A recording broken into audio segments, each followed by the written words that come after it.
ऐसा कभी सोचना भी नहीं जिम। तुम उस लड़की के लायक बिल्कुल नहीं हो। मुझे तो ये समझ नहीं आता, जो लड़की बिल्कुल मेरे हैसियत के मुताबिक थी और मुझसे प्यार भी करती थी, उसे छोड़कर मैं अपनी हैसियत से बाहर वाली लड़की के बारे में सोच रहा हूं।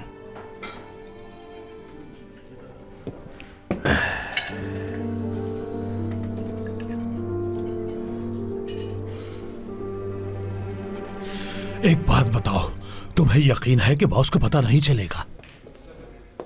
नहीं पता चलेगा आजम, तुम इस बात की बिल्कुल फिक्र मत करो।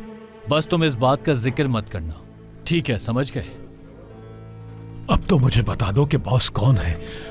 छुपाने से क्या फायदा होगा? ठीक कह रहे हो तुम।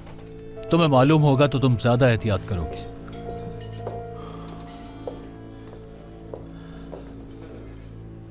बॉस आतिफ है।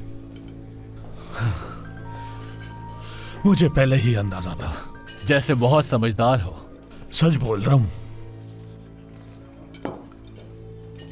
एक बात बताओ, तुम इतने दिनों से थे कहां? मैं ऐसी जगह पर खड़ा होता हूं कि जो भी गुजरता है मुझे पैसे देके जाता है। मैं ज्यादा दिन ये काम करने वाला नहीं हूं आजम। मैं अपना काम शुरू करने वाला हूं। ऐसी जगह पे तो मुझे भी ले चलो। ले जाऊंगा, सब्र करो थोड़ा। हाँ, क्यों नहीं।